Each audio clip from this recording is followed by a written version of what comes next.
안녕하세요. 맘카페에 들어오기도 많은 나이인데 글까지 써보려니 괜히 쑥스러운 나이 먹을 만큼 먹은 아지매입니다. 이곳 게시판을 보니 시노이보다 동서 때문에 속상해하는 이야기들이 많군요. 나도 손윗동서 이야기라면 할 말이 참 많아요. 얼마나 극악무도한지 듣는 사람마다 혀를 차며 놀라워했던 아주버님네, 그리고 잊지 못할 우리 아버님 얘기를 시작해 볼게요. 남편에겐 나이차 많이 나는 형이 있습니다. 하지만 두 부부가 사업하느라 바빠서 시부모님께는 원래 별 관심이 없었고 저희만 왕래하는 편이었죠. 결혼한 지 7년 정도 되었을까? 어머님 갑자기 소천하시고 홀로 계신 아버님이 걱정되어 가끔은 남편 없이도 아이들만 데리고 고속버스를 타서 시댁에 가 아버님을 뵙곤 했습니다. 아버님은 제가 힘드니 오지 마시라 하셨지만 그래도 내내 조용하던 집이 아이들의 웃음소리와 저의 달그락거리는 부엌 소음 때문에 기분이 좋아 보이셨어요. 아버님은 워낙 혼자 잘 챙겨 드시지 않는 성격이라 억지로라도 드시게 하려고 반찬이며 국을 많이 만들어 놓고 오곤 했습니다. 그것은 절대로 남편이나 아버님의 강요가 아닌 오롯이 제 의지였습니다. 홀로 계신 시아버지를 이렇게 극진히 모실 수 있었던 건 저를 정말 딸처럼 여겨주셨던 지난 날에 대한 감사함 때문입니다. 제가 남편과 결혼한다고 했을 때 시어머니가 참 많이 반대하셨습니다. 저희 집이 한부모 가정이라는 이유였어요. 아빠가 일찍 돌아가시고 엄마 혼자 생계 책임지며 저희 세남매를 키워주셨거든요. 상대적으로 시댁은 부유한 편입니다. 아버님은 IMF 때 위기를 기회로 삼아보자 하여 새로 시작한 사업이 대박나 평생 벌어도 모자라지 않을 만큼 돈을 버셨습니다. 그런 집안 분위기인데 둘째 아들이 결혼하겠다며 데려온 여자가 별 볼 일 없어 보이니 어머님 입장에선 눈에 차진 않으셨겠죠. 이해합니다. 솔직히 말하면 대놓고 구박도 하시고 친정이 가난하면 시집살이 당연히 받아야 한다는 마인드이셨기 때문에 많이 힘들었습니다. 그런 시어머니를 말리시고 제 편을 들어주시던 분이 바로 시아버지였어요. 그만 좀 하시오. 돈이야 있다가도 없고 없다가도 있는 법인데 우리 둘째 며느리 인성은 돈으로 살 수도 없을 만큼 훌륭하잖소. 아버지 일찍 여인게 며느리 잘못이오. 그래도 어려운 환경에 이렇게나 잘 키워서 사회에 내보낸 사부인이 대단한 거요. 마음보 좀 곱게 먹읍시다. 내가 뭐 틀린 말 했슈? 기우는 결혼한 게 뭔 자랑이라고? 그렇게 툴툴 대시던 시어머니셨지만 아버님과 제 노력 덕분인지 결혼 5년 지나고 나서부터는 저를 며느리로 인정해주시고 살뜰하게 잘 챙겨주셨던 분이라 험담을 하고 싶진 않네요. 게다가 돌아가신 분이기도 하고. 사실 시어머니 마음이 변하신 이유가 있습니다. 바로 손윗동서인 형님네가 사고를 치며 시부모님 속을 앵간히도 썩히셨거든요. 아주버님은 시아버지 따라 사업한다고 잘 다니던 공기업 관두고 포장 사업에 뛰어드셨습니다. 그런데 수급 문제를 잘 해결하지 못해 몇 년간 지지부진하시다가 결국 적자 상태로 폐업하셨어요. 그때 시아버지가 도움을 주셨는데 너무도 쉽게 위기에서 탈출한 아주버님껜 그게 독이 되었던 건지 또 겁도 없이 더 크게 사업을 시작하시더라고요. 이번엔 형님까지 같이 시작하셨는데 역시나 잘 안 되었고요. 돈이 뭔지 형님네는 궁지에 몰리자 시댁을 쥐어짜내기 시작했습니다. 아주버님이 새벽 2시에 시댁에 찾아와 당장 3천만 원이 필요한데 대출을 하도 많이 받아 돈 나올 구멍도 없고 사람들한테 하도 많이 빚을 져 빌릴 사람도 없다며 울고불고 난리쳐서 아버님이 1,000만 원 더 얹어서 4천만 원을 그냥 주셨대요. 그동안 해준 돈이 많으니 이걸 마지막으로 더 이상 부모에게 손 벌리지 말라는 뜻이었는데 형님네는 잘못 이해한 모양이었습니다. 툭하면 찾아와 1,000만 원, 2천만 원을 빌려달라 울상이고 급기야 나중에는 빠듯하게 살아가는 저희한테까지 손을 벌리기 시작했습니다. 그러다 충격적인 사실을 알게 되어 시어머니가 뒷목을 잡고 쓰러지셨죠. 돈 없다 노래를 부르던 형님네가 어느 틈에 서울에 그것도 한강뷰 32평짜리 아파트를 자가로 떡하니 매매해 놨더군요. 자기들 살 길을 다 알아서 해놓곤 그렇게 시부모님 노후 준비 돈까지 빼내가며 쥐어 짜냈던 것입니다.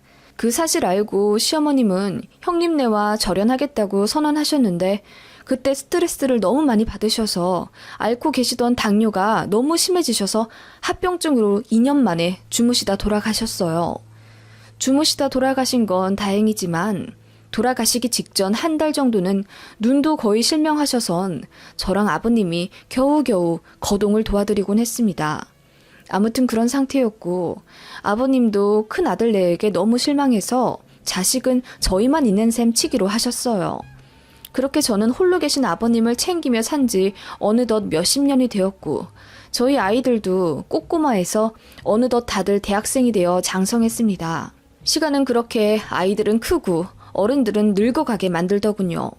정정하던 저희 시아버지가 중풍으로 쓰러지셨습니다. 대학병원에 모시고 가니 이미 왼팔과 왼쪽 다리는 쓸 수 없는 상태라고 하시더군요. 남편과 제가 아버님 손 한 짝씩 나누어 잡은 채 엉엉 우는데 정작 아버님은 다 굳어져 어색한 인매로 미소를 띠시더군요. 그렇게 아버님을 저희 집에 모시게 되었습니다.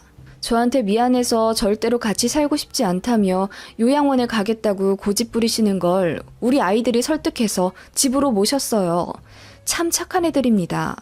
방이 하나 모자랐는데 아이 중 하나가 이게 웬 떡이냐 하며 학교 근처 원룸으로 독립하더군요. 할아버지, 나 할아버지 덕분에 따로 나가서 살아. 고마워. 이제 맨날 밤 늦게까지 게임해야지. 아싸. 해맑게 웃으며 철없이 말하는 큰아들 놈의 속내는 아마도 할아버지 마음속에 있는 미안함과 부담감을 조금이라도 덜어드리려 한 배려였겠죠.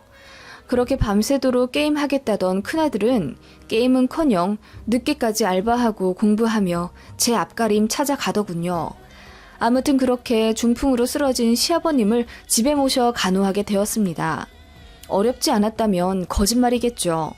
따로 살며 주말마다 찾아뵙고 잘 지내시는지 봐드리는 것과는 완전히 다르더군요. 게다가 거동 자체가 불편하시며 제일 중요한 대소변 가리는 걸 봐드려야 하니 처음 몇 달은 여간 곤혹스러운 게 아니었습니다. 남편이 되도록 출퇴근 전후로 본인이 하려고는 했지만 저도 봐드려야 하니까요. 아버님은 너무나도 미안해 하셨지만 저는 애써 명량한 척하며 아빠, 뭐 어때요? 내가 진짜 딸 같다면서요. 아빠가 딸 기저귀 갈아주는 거랑 딸이 아빠 기저귀 갈아주는 거랑 뭐가 그렇게 다르다고요? 라며 아버님을 도리어 위로해드렸습니다. 저는 어머님 돌아가신 이후부터 시아버지께 아빠라고 불렀습니다. 그렇게 식단도 아버님 위주로 맞추고 틈틈이 재활운동과 매일 산책까지 제가 도맡아 극진히 간호해드리니 기적은 있는 건지 아버님 어눌하시던 말투도 돌아오시고 점점 손과 다리에 힘이 들어가시더군요. 대학병원에서도 이 정도면 몇 없는 확률이라 하시며 놀라워 하시더라고요. 제가 말했죠. 아빠, 다 제 덕분인 거 아시죠? 내가 보기 드문 효녀라 그래. 그게 무슨 소리야. 빨리 내 집에 가고 싶어서 내가 열심히 운동한 덕분이지. 저희는 그렇게 웃으면서 서로의 손을 잡으며 농담했지만 흘러나오는 눈물은 막을 길이 없더라고요. 그렇게 대학병원 로비에서 한참 울고 웃었던 기억이 나네요. 그런데 행복도 잠시 점차 회복하시던 아버님의 간 수치가 심상치 않더니 급기야 급성 간경화로 진행되고 말았습니다. 그렇게 점점 심각해지시며 식사도 잘 못하시더니 어느새 약으로는 치료가 힘든 수준까지 오게 되셨습니다. 수술로도 당연히 회복을 기대할 수 없는 수준이 되었고요. 그렇게 저희 집에서 모신 지 9년째 되던 해 아버님은 병원에 입원해서 고생하셨는데 담당 교수가 결국 호스피스로 전원을 권하시더군요. 예전 같으면 저한테 미안해서 가겠다고 하실 양반인데 아버님이 웬일로 안 가겠다 하시더라고요. 연주야, 조금만 더 고생해 줄 수 있느냐? 내가 죽을 때가 다 돼서 그런지 아님 노망이 났는지 이젠 니들이랑 떨어지기가 싫어서 그래. 아빠, 무슨 그런 말씀을 하세요. 당연한 거죠. 집에 가요. 아버님은 무슨 직감이라도 받으셨는지 저희와 한시도 떨어져 있기 싫다며 저희 집에 간다고 하시더군요. 그렇게 다시 저희 집에 모셨고 마침 남편도 정년 퇴직하여 남편과 같이 병간호를 했어요. 아버님은 속이 거북해 매일 6번에서 7번은 토하셨고 기력이 모두 쇠진해 어느 날은 말 한마디 못하신 적도 있습니다. 얼굴은 점점 까맣게 변해가시고 손도 덜덜 떠시고 그 모습에 저는 눈물 마를 날이 없었죠. 그런데 갑자기 아주머님네가 찾아오시더라고요. 연락도 없이 갑자기 말입니다. 누군가 초인종을 눌러 인터폰을 보니 아주버님네였습니다. 놀라서 왜 오셨냐 하니 문이나 열으라고 쾅쾅 대더군요. 그렇게 문을 열었더니 갑자기 울고불고 쳐들어와 아버님 괜찮으세요? 아버지, 우리 아버지 어떡해. 인천 당숙 어르신께 이제야 들었어. 아버지 위독하시다고. 하며 아버님 손을 잡고 울기 시작하더군요. 떨떠름한 아버님과는 다르게 두 형님네 부부는 아파트가 떠나가라 울부짖더군요. 한참을 울던 형님이 갑자기 저를 돌아보며 째려보더니 동서, 아버님 병간호를 어떻게 해드렸길래 이 지경이 되셔. 아버님 연세가 많으시다곤 해도 이 나이에 벌써 이렇게 몸 상태가 안 좋아지실 리가 없는데 밥은 제대로 해드린 거야? 하더라고요. 그 말을 듣고 머리가 띵해지며 입이 붙어버린 듯 아무 말 못하겠더라고요. 당시 제 편 들어줄 남편은 잠시 외출해 있고 아버님도 뭐라 소리는 치셨지만 형님네의 고성 때문에 결국 저만 공격받는 상황이 되었습니다. 그렇게 두 부부는 제 탓을 하기 시작했어요. 제가 시아버지를 제대로 못 모셨다는 겁니다. 식사도 잘 챙겨드리고 운동도 잘 봐드렸으면 이렇게 되지는 않으셨을 거라며 저를 천하의 나쁜 며느리로 몰아붙이며 급기야 쌍욕까지 내뱉더군요. 미친년, 그렇게 착한 척 하더니 결국 우리 없으니까 지 시애비 이 꼴로 만들어 놓네. 다 너 때문이야. 망을년, 위선자. 그 말에 정신이 돌아와 저도 울부짖기 시작했죠. 갑자기 찾아와 이게 무슨 망언이에요. 내가 아버님을 얼마나 우리 아빠처럼 열심히 모셨는데요. 재수씨, 아버지 있어 본 적도 없으면서 무슨 아빠처럼 모셨다고 거짓말을 하는 거야? 딸 노릇, 자식 노릇도 해본 사람이 아는 거지. 애초에 아버지도 없이 살아온 주제에. 피식 웃으며 아주버님이 절 비웃는데 바보같이 그 말에 제 마음이 무너져 내렸습니다. 그렇게 갑자기 찾아온 형님네 부부는 결국 본론을 말하더군요. 이제 우리가 아버님 모셔. 그렇게 알고 있어. 뭐라고요? 아버님을 모신다고요? 어디서 이제야 나타나선 아버님 모시겠다고 행패를 부리는 거예요. 당신들 아버님이 지금 뭘 겨우 드시는지, 어떤 자세로 앉아 계셔야 오심이 좀 덜 하시는지 그런 거 알지도 못하면서. 그거야 이제부터 알아가면 되는 거고. 아무튼 아버지, 이제 이런 좁은 집구석에서 그만 답답하게 계시고 우리 집 가요. 내가 아버지 모시려고 방 하나도 치워놨어. 그렇게 강제로 노쇠한 아버님을 들어 올리려 하는 아주버님을 어떻게든 막으려 안간힘을 썼고 그 사이 다행히 남편이 귀가해 상황을 빠르게 판단하고 아주버님과 몸싸움을 벌이기 시작했습니다. 아, 정말 그러고 싶진 않았는데 결국 아버님 앞에서 형제들 싸움을 보이고야 말았습니다. 아버지가 말씀도 제대로 못하신 채 눈물만 뚝뚝 흘리시더군요. 제가 뒤늦게 아버님 눈물을 닦아드리려 휴지를 뽑아 죄송하다고 하며 아버님께 다가가자 팔짱만 끼며 지켜보고 있던 형님이 저를 구석으로 밀치며 본인이 아버님 눈물을 닦아드리더라고요. 그리고는 아버님 팔짱을 끼며 일어나시게 하는 걸 보고 제가 눈이 뒤집혀 막았습니다. 그때 아버님이 조용히 한마디 하시더군요. 큰아들 집으로 가겠다. 그 바람에 저와 남편은 충격 먹은 듯 아무 말도 못했고 아주버님과 형님이 씩 웃으며 잘 생각하셨다고 하더군요. 아버님은 당장 가지는 못하고 이틀만 시간을 달라고 하시며 아주버님네를 돌려보냈어요. 제가 아버님께 왜 그랬냐고 울며 여쭸어요. 사실 서운했습니다. 제가 그렇게 몇십 년 동안 아버님을 봐드렸는데 아버님도 결국 다른 어르신들과 별 다를 바 없이 사랑은 장남이구나 싶어 허무하기도 했고요. 아버님은 다른 말씀은 안 하시고 전화번호 하나를 내미시며 이 사람 좀 집으로 오게 해달라고 하시더군요. 그 다음 날 그렇게 손님 한 분이 찾아오셨고 아버님과 방에서 긴 이야기를 나누시더군요. 손님이 가시고 나서 왔다 가신 분이 누구냐고 여쭤보니 그냥 먼 친척이라고 말을 아끼시길래 더 묻진 않았습니다. 그리고 아버님은 간단하게 짐을 챙기신 채 큰아들 내에 가겠다며 데려다 달라고 하시더군요. 저희는 가지 말라고 애원했지만 아버님은 의지가 굳건하셨어요. 어쩔 수 없이 아버님 약과 호흡에 치료한 의료기기들 그리고 쓰시던 장비를 챙겨서 형님네로 향했습니다. 형님 주소를 내비에 쳐 이윽고 당도하니 그곳은 매매가 30억이 넘는 아파트 대단지더군요. 형님 말로는 시부모님과 절연한 이후 사업이 급속도로 잘 되어 돈을 많이 벌었다고 하더군요. 아무튼 그렇게 아버님을 형님네에 모셔다 드리고 형님에게 아버님 관한 중요 사항들과 봐드려야 하는 매뉴얼들을 자세히 전달해드렸어요. 인수인계라고 해야 할지. 솔직히 형님네가 좋은 사람들이 아닌데 걱정이 안 될 리가 없잖아요. 아버님 여기다 맡기기는 죽어도 싫은데 아버님 고집이 상당하셔서 어쩔 수가 없었습니다. 아무튼 그렇게 마무리하고 아버님께도 고개 숙여 인사드리며 돌아서려는 찰나 아버님이 제 손을 잡으며 눈을 지그시 바라보시더라고요. 꼭 봄을 보듯이 저를 한참을 들여다보시더니 손을 토닥토닥 감싸 안으시며 그동안 고생 많았다. 너도 많이 늙었구나. 이제라도 편하게 살아라. 내가 원하는 건 이제 그것뿐이다.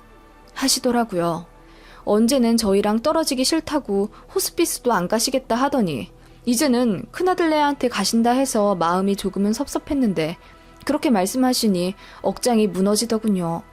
그렇게 펑펑 울며 집으로 돌아왔고 아버님이 걱정되어 아주버님과 형님네한테 전화를 하니 잘 계신다고만 하더라고요. 그렇게 아버님을 형님네로 모셔다 드린 지 2달 좀 되었을까? 오전에 갑자기 전화가 와서 받으니 형님이었습니다. 동서, 여기 아산병원 응급실이야. 아버님이 숨을 잘 못 쉬셔서 급하게 왔어. 아버님이 동서 찾으신다. 빨리 와. 그 말에 남편과 미친 사람처럼 택시를 잡아 타고 병원으로 갔습니다. 아버님은 그 사이 산소 포화도가 급격히 안 좋아져 중환자실로 옮겨가셨더군요. 의사 얘기 들어보니 몇 주 전에도 한번 병원에 실려 오셨나 봐요. 그때도 이미 복수가 많이 차 있는 상황이라 기도 호흡과 물 섭취조차도 힘드셨는데 아버님이 죽어도 입원 안 하시겠다고 했나 봐요. 형님이 저한테 연락해보겠다고 했는데도 절대 그러지 마시라고 하셨답니다. 무조건 잘 지낸다고만 말하라 하셨다면서 자기가 거짓말한다고 생각할까봐 증거도 남겨놨다며 저한테 보여주더라고요.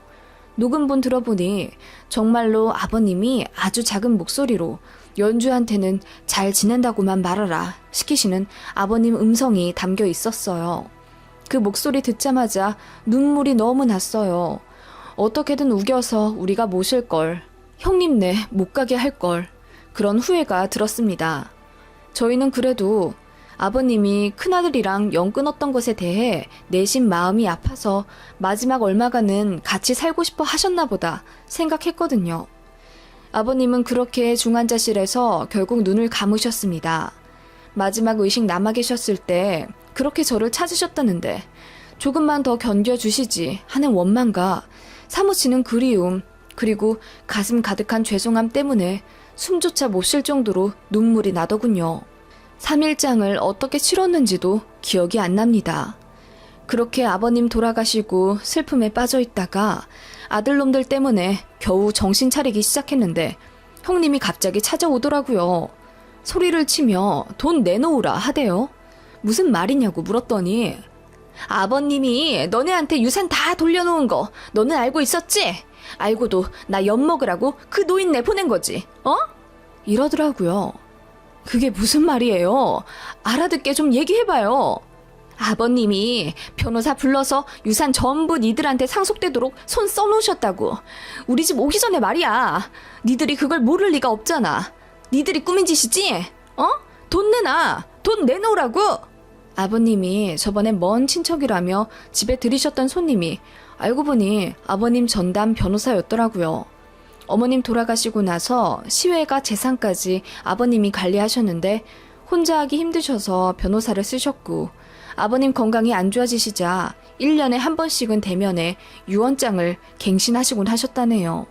아버님은 유산을 상속받을 권한이 전적으로 저에게 있다는 증빙 자료를 꾸준히 모으고 계셨고 형님네 집에 가시기 전에 유언장을 그렇게 정리하시고 계셨던 거예요.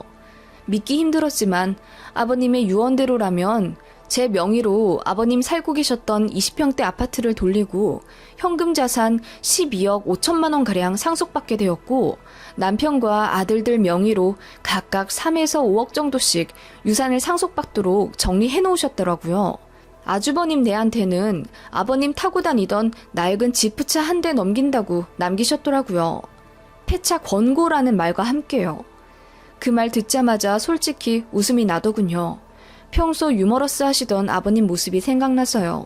아버님이 형님네한테 몇 억씩 주시며 이제 정말 돈 없다고 하셔서 남은 재산이 그렇게 많으신 줄은 몰랐는데 알고 보니 갈 곳 없는 시외가 재산까지 합쳐서 저희한테 상속해 주신 거더라고요. 아주버님네는 법대로 가겠다며 소송을 했지만 결국 아무 소용이 없었습니다.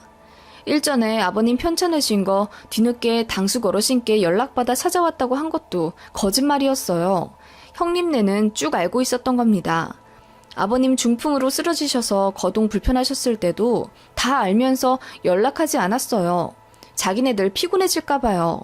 그렇게 지켜만 보다가 아버님 병환 깊어지시면서 뒤늦게 알게 되었다고 거짓말까지 하면서 불이 나게 온 겁니다. 그리고 아버님 살살 달래서 남은 집이라도 본인들이 가져가려고 했는데 그 결과 집도 숨겨진 재산도 모두 허공으로 날아가게 된 거죠. 모종에는 임종에 모신 건 자기네라며 그걸 내세우며 항소했는데 결국 기각되었어요. 아버님의 유언대로라면 저는 30년 가까이 아버님을 모셨고 형님네는 겨우 2개월 모셨고 아버님의 상세한 설명에 따르면 형님과 저의 간호 희생이 비교가 되지 못할 만큼 제가 극진했다며 여러 증거를 남겨놓으셨기 때문입니다.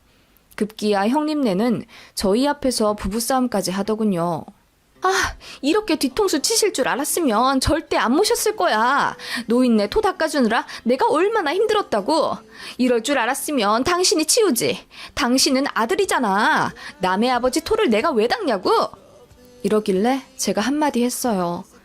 내가 아버지 없이 자라서 딸 노릇도 못할 거라며 무시하더니 형님은 아버지도 있는 주제에 그깟 토 하나도 못 치웠어요? 그랬더니 울그락불그락 아무 말도 못하더군요. 아마도 성격대로 들이받고 싶었겠지만 어떻게든 저희 심기 건드리지 않으려고 또 살살거리며 가식 떨려고 시동 걸길래 바로 차단했어요. 그렇게 형님네는 그토록 바라던 유산을 놓쳐버렸네요. 모두의 예상대로 형님네는 돈 달라 깽판을 하도 쳐서 몇 가지 사건을 겪는 바람에 접근금지 가처분 신청도 해놓았고 더 이상 저희에게 연락하지 못해요. 고요하네요. 저는 얼떨결에 재산을 이렇게나 많이 가진 아줌마가 되었고요. 원래 명품이나 부동산 재테크 같은 것에 관심이 없는 촌스러운 사람이라 아버님이 물려주신 재산도 사실 크게 실감이 나지도 않네요. 그리고 시외가분들 수소문에 어렵게 살고 계신 먼 친척분들 알아내서 돈 좀 쥐어드렸습니다. 그냥 그렇게 하고 싶더라고요. 아버님은 큰아들 내가 거짓말했던 것들 애초에 되바라져 재활용도 안 될 인성들인 거 미리 알고 계셨던 모양이에요. 폭풍 같던 시간은 지나갔지만 저는 아버님 계시던 방을 아직도 못 치우고 있어요.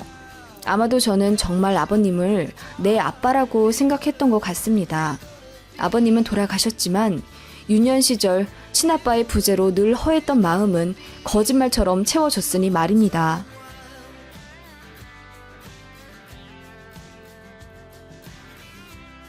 안녕하세요. 저는 결혼 한 달 만에 초고속 이혼한 31살 여자입니다. 이혼 통보 당시엔 속이 시원하면서 내가 정말 잘한 결정일까 싶은 마음에 싱숭생숭하기도 했었지만 시간이 지날수록 그런 놈과 하루라도 빨리 헤어져서 발 뺀 게 다행이라고 생각 드네요. 제가 생각하기도 싫은 그놈과의 이야기를 굳이 쓰는 이유는 많은 미혼 여성분들이 남자를 조금 더 잘 알아본 후 결혼을 진행하길 바라는 마음이 들어서예요. 저도 3년이나 사귀었는데도 그 사람이 그런 인간인 줄 정말 몰랐었거든요. 무슨 일이 있었냐고요? 1년 전으로 시간을 거슬러 이야기를 해야겠네요. 저는 3년 사귄 남자와 서울, 그것도 강남 한복판 호화로운 예식장에서 결혼했습니다. 저와 남편 둘 다 전문직이지만 같은 직종은 아니고 제 연봉이 그 남자의 2배 정도 높습니다. 솔직히 말해 제가 자리 잡고 난 이후에는 제 연봉의 2~3배는 되는 남자들 선이나 소개팅이 많이 들어오긴 했죠. 그래도 그 남자와 계속 연애했던 건 제가 돈에만 가치를 두지 않아서였어요. 돈이야 제가 더 벌면 되는 거고 남자는 자상하고 선하며 책임감만 있으면 된다고 생각했습니다. 왜냐하면 돌아가신 친정아버지가 생전에 가정폭언 및 폭행으로 저희 엄마를 너무 고생시키셨기 때문입니다. 사고로 한순간에 돌아가신 바람에 아버지 운영하시던 사업도 회계사와 변호사 도움받아 갑자기 정리하게 되었고 그렇게 남은 유산이 70억은 넘었지만 저는 아직도 큰 소리만 나면 흠칫 놀라는 가정폭력의 트라우마로 고생하고 있습니다. 아무튼 그렇게 엄마와 둘이 살면서 결혼 생각은 없었는데 우연히 소개받은 남자가 너무 괜찮은 겁니다. 집안도 화목하고 사람 자체도 참 순했고 무엇보다 정신과 마음이 건강하다 느꼈습니다. 제가 남자보다 돈을 더 버는 걸 알면서도 열등감이나 자격지심 따윈 전혀 없어 보였어요. 하긴 남자 본인도 저보다 연봉이 낮았을 뿐이지 꽤 인기 많은 전문직이었으니까요.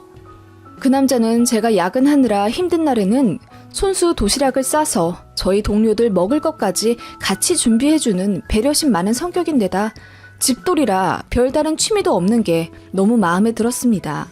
생전 저희 아버지는 골프에 낚시에 허구한 날 본인 취미생활 하시느라 집에도 거의 안 계셨거든요.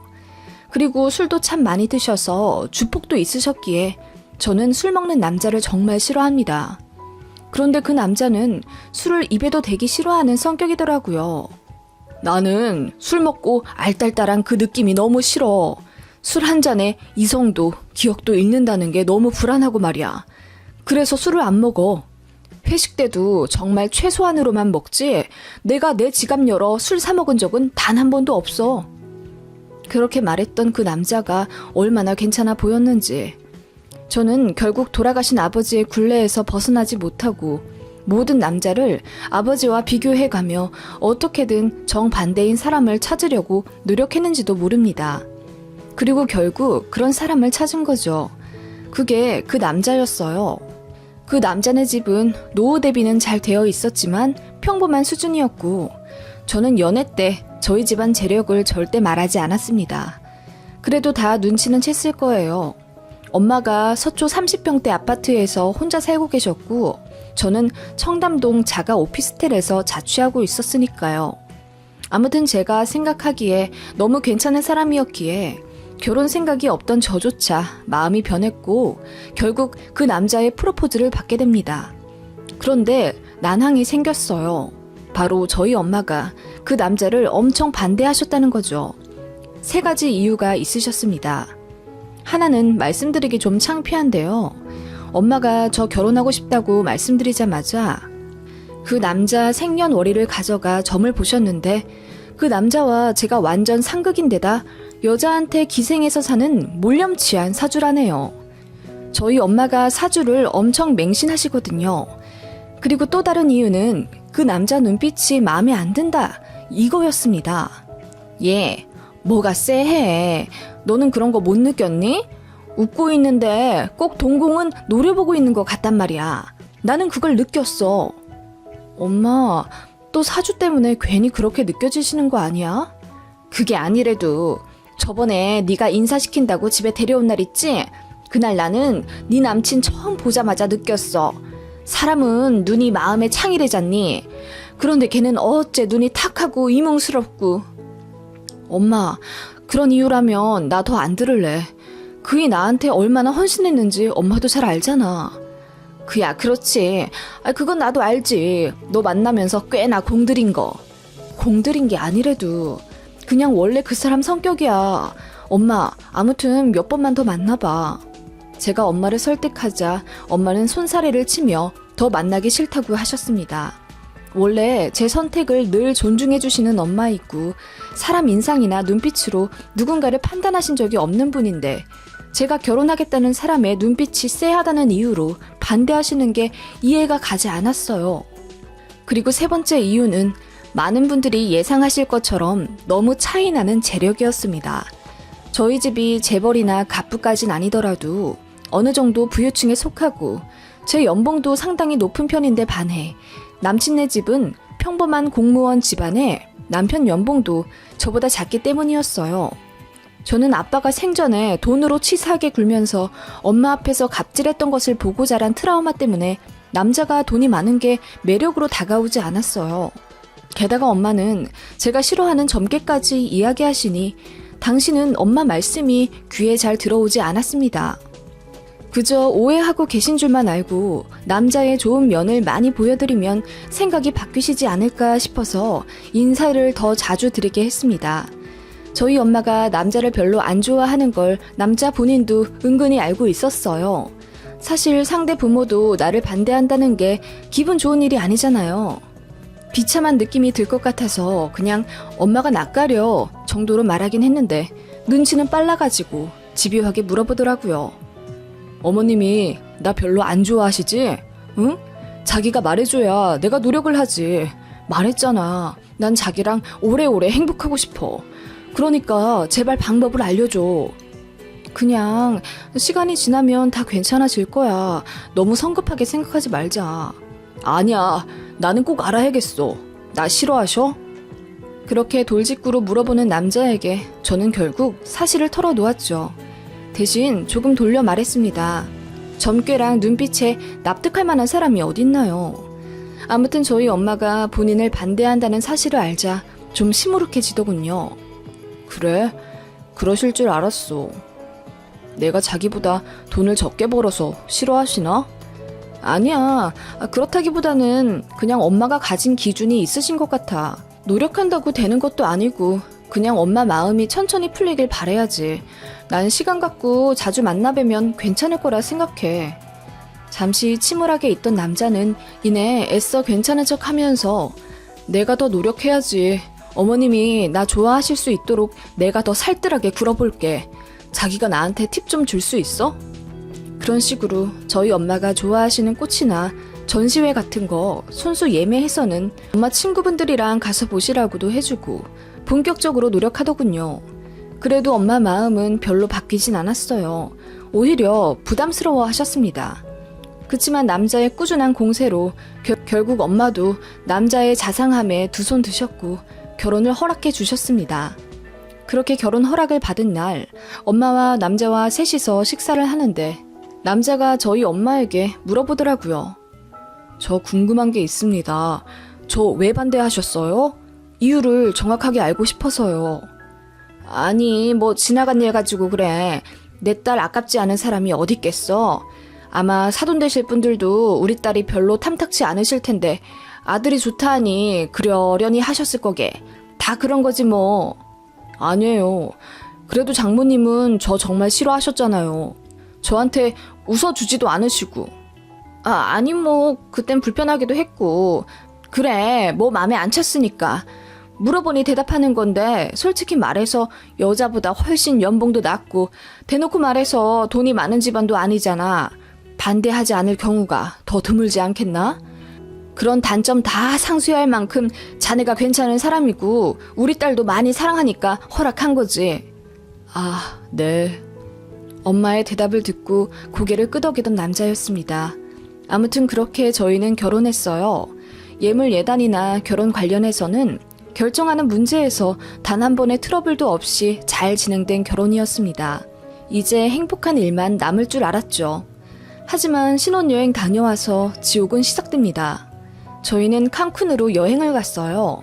둘 다 휴가를 오래 땡겼어서 2주나 실컷 놀고 마지막 날에 양가 어르신들 선물을 고르려고 지역 쇼핑몰에 갔습니다.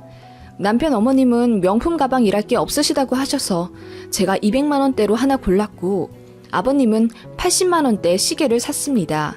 시누이 것도 하나 샀고요. 쇼핑몰 들어가자마자 1시간 정도 돌아다니며 시댁 것부터 샀고 남편도 고마워 하더라고요. 그리고 커피 한 잔 마시고 다시 쇼핑을 시작했는데 남편은 저희 엄마 선물을 고를 생각을 안 하더라고요. 제가 시댁에 드리는 선물값만 거의 350만 원 꼴이었는데 본인 서류 가방이랑 구두 고르기에만 혈안이 되어 있더라고요. 사실 신혼여행 내내 묘하게 변한 남편에게 살짝 기분이 상하던 차였습니다. 그래도 피곤해서 그렇겠지. 내가 결혼식 끝내고 너무 정신이 없어서 예민해서 그렇겠지. 라고 생각하며 애써 마음을 다듬었는데 남편은 신혼여행이 흘러가면 흘러갈수록 이전의 다정함은 슬쩍 없어지고 뭔가 건조한 반응을 하는 게 미묘하게 느껴졌습니다. 아무튼 그런 남편을 유심히 지켜보며 저 사람 언제 우리 엄마 선물 사나 보고 있었어요. 결국 4시간 쇼핑 시간 동안 저희 엄마 선물은 사지 않더군요. 곧 쇼핑몰 폐장이 다가왔고 제가 참다 물었어요. 여보, 이제 곧 쇼핑몰 문 닫는데. 아, 그래? 빨리 나가야겠다. 내일 아침에 바로 공항 가야 되잖아. 미리 가서 짐 정리 좀 해야지. 자기 다 샀어? 난 다 샀어. 나가자. 하며 아무렇지 않게 나서더군요. 제가 남편을 잡아 섰습니다. 여보, 그런데 우리 엄마 선물은 안 사? 어? 무슨 선물? 아니, 내가 어머님, 아버님이랑 아가씨 선물까지 사는 거 옆에서 다 보고 있었으면서 자기는 어떻게 우리 엄마 선물 하나 살 생각을 안 해? 아, 장모님? 장모님은 뭐 다 있으시잖아. 그리고 내가 사드리는 거 좋아하나 하시겠어? 나도 싫어하셨는데. 하면서 혼자 키득키득 웃더니 빨리 나가자고 저를 이끌더군요. 어이가 없어서 오는 길에 엄청 싸웠습니다. 그게 무슨 말이야? 지나간 일 가지고 왜 그렇게 비아냥대? 뭐가 지나간 일이라는 거야? 장모님이 결혼 전에 나 반대하신 거? 그래, 아니 상식적으로 이게 말이 되는 상황이야? 싫어할 것 같으니까 선물을 안 고르겠다고? 장모님 거 안 사. 사드렸다가 괜한 말 듣기도 싫고. 뭐라고? 말도 안 되는 소리였습니다. 저희 엄마는 혼전에 남편을 반대하시긴 했지만 앞에서 대놓고 싫다는 표시를 내거나 표정을 찌푸리신 적도 거의 없어요. 무뚝뚝하게 말을 안 하시기는 했지만 마음에 안 든다고 면전에서 뭐라 하신다거나 그러신 분은 절대로 아닙니다. 그런데 그렇게 막무가내로 저희 엄마를 폄하하는 게 너무 화가 났어요. 우리 엄마가 자기한테 뭐라고 한 적 있어? 갑자기 왜 이래? 나 너무 당황스럽다. 아니, 장모님 하면서 감사하다고 인사드릴 땐 언제고 결혼식장 나서자마자 갑자기 돌변하는 이유가 뭐야? 갑자기? 뭐가 갑자기인데? 나는 장모님이 나를 반대하신 거 엄청 상처야. 절대 안 잊혀져. 뭐라고? 그렇다고 해서 지금 이렇게 꽁에 있을 거야? 선물도 안 사고? 나 그럼 시댁 가족들이 이 선물들 다 그럼 환불하고 와도 돼? 제가 당장이라도 쇼핑몰에 되돌아가 모두 환불할 것처럼 액션을 취하자 당황해하면서 말리더군요. 그럴 필요까지 있어? 아니, 사실은 농담 반 진담 반이야. 장모님 선물을 왜 안 사? 입국하는 길에 면세점에서 사려고 했어. 면세에서 안 산다며? 현지에서 사는 게 훨씬 싸다고. 아니, 그건 다른 거고. 아무튼 장모님 거 당연히 사드릴 테니까 걱정하지 말고 이거 잘 챙겨. 그렇게 얼머무리는 남편한테 저는 너무 실망했어요. 남편은 면세점에서 저희 엄마 선물이라고 대충 아무데나 들어가서 5초 만에 하나 고르더라고요. 금액이 아니라 성의가 하나도 없어 보였습니다. 저는 그 꼴 보니 진짜 착잡했고 싸울 의지도 안 생기더라고요. 솔직히 말해서 패닉이라고 해야 하나? 사람이 저렇게 갑자기 바뀐 것에 너무 충격이었고 온몸이 덜덜 떨리더라고요. 그렇게 결혼식이 끝나기가 무섭게 저희 엄마 일에 관해서는 180도 달라진 모습을 보이며 되바라진 사위처럼 굴기 시작한 거예요. 신혼여행에서 돌아오면서 당연히 싸웠습니다. 너무 황당했고 인터넷에서나 봤던 반전 쓰레기남이 내 남편일 줄은 몰랐는데 일이 이렇게 되니 정신이 멍했어요. 그렇게 신혼집에 돌아왔고 예정대로라면 지방에 계신 시댁 인사 가서 하루 자고 저희 엄마 보러 가는 건데 제가 시댁 안 가겠다고 했습니다. 이런 상태로 시댁 가서 며느리 노릇하며 하하호호 할 자신이 없었어요. 그랬더니 남편이 뭔가 심각성을 느꼈는지 갑자기 미안하다고 하면서 울더라고요. 그게 말이야, 나도 안 그러려고 했는데 장모님이 나한테 냉하게 구신 게 자꾸 마음에 남더라고. 근데 신혼여행 다녀오면서 다시 마음 잡았어. 그런 생각 안 할게. 내가 미안해. 하면서 사과하는데 말 같지도 않다고 해야 하나? 와 닿지도 않았어요. 다만 신혼여행에서 제 통한 목소리가 심상치 않은 걸 느끼시고 계속 걱정하시던 친정엄마가 생각나 일단 잘 다녀왔다고 양가 인사나 간단하게 드리고 오자고 했죠. 그렇게 저희 집이랑 시댁에서 억지로 웃으며 인사드리고 왔습니다. 그런데 남편 하는 꼴 보니 확실히 결혼 전에 저희 엄마한테 엄청 헌신적으로 깍듯이 대하던 그 모습이 사라지긴 했더라고요. 예전엔 저희 엄마가 무슨 말씀 하시면 말끝마다 네네 하면서 경청하던 놈이 저희 엄마가 말씀하시는 거 뻔히 보고도 스마트폰으로 기사를 보거나 주식을 하고 있더라고요. 어이가 없어서 팔을 탁 치면 그제야 떫은 표정으로 핸드폰을 주머니에 넣던 그놈이었습니다. 엄마가 이러시더군요. 너 싸웠니? 김서방 왜 저렇게 저기압이야?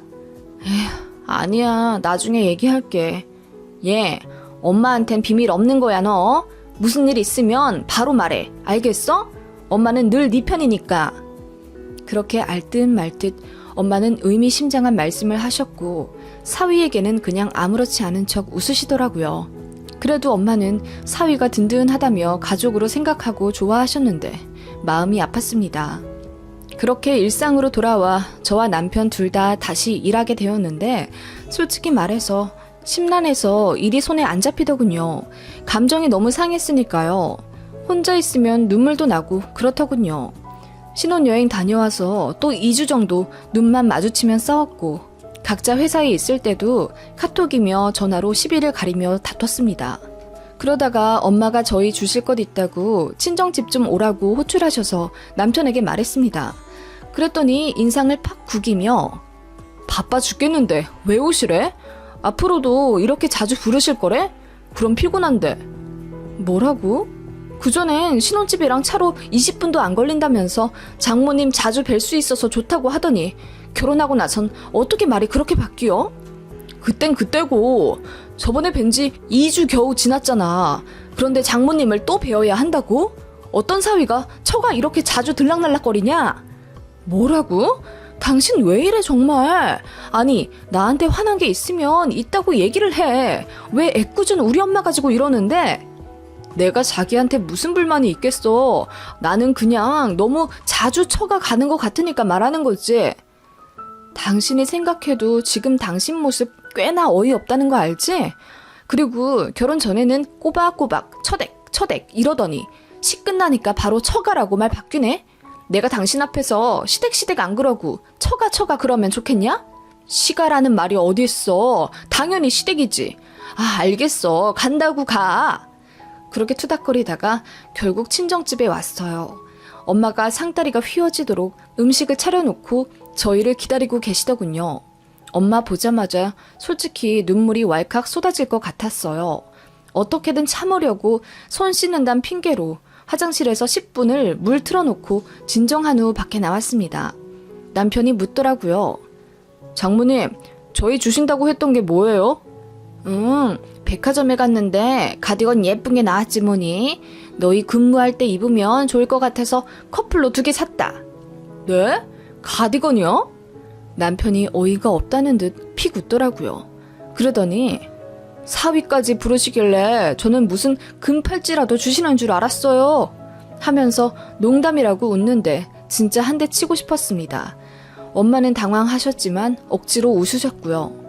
아무렇지 않은 척 제 앞에 앉아 친정엄마한테 이런저런 얘기하면서 애써 화제 전환을 했습니다. 남편은 고개를 팍 숙이고 밥만 먹고 있더라고요. 이상하게 느낀 친정엄마가 남편에게 물으셨죠. 김서방, 우리 딸이랑 싸우기라도 했어? 표정이 내내 안 좋네. 아니요. 딱 끊어 단답하고 또 다시 고개를 쳐박고 밥만 먹는 그놈. 아니 남편을 보고 친정엄마가 놀라서 저와 남편을 번갈아 보셨습니다. 제가 식탁 밑으로 남편 발을 툭 쳤죠. 그랬더니 남편이 갑자기 숟가락을 탁 내려놓더니 화를 참는 것처럼 얼굴을 일그러뜨리는 거예요. 그러더니 아니, 장모님 갈비가 너무 짜서 그래. 이건 뭐 돼지고기를 바다에 담궜다가 건지신 거야? 아님 돈 주고 사신 건가? 장모님, 어디서 사셨는지는 몰라도 잘 알아보고 구입하세요. 사위한텐 이건 아니죠. 이러는 거예요. 저희 엄마 놀라서 입 벌린 채 멍하니 있으셨고 저는 남편에게 소리쳤습니다. 뭐라고? 당신 지금 뭐라 그랬어? 뭐? 장모님 음식은 맛없어도 꾹 참고 먹어야 되냐? 사위가 말도 한마디 못해?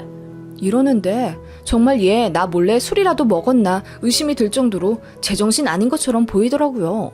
너 나와.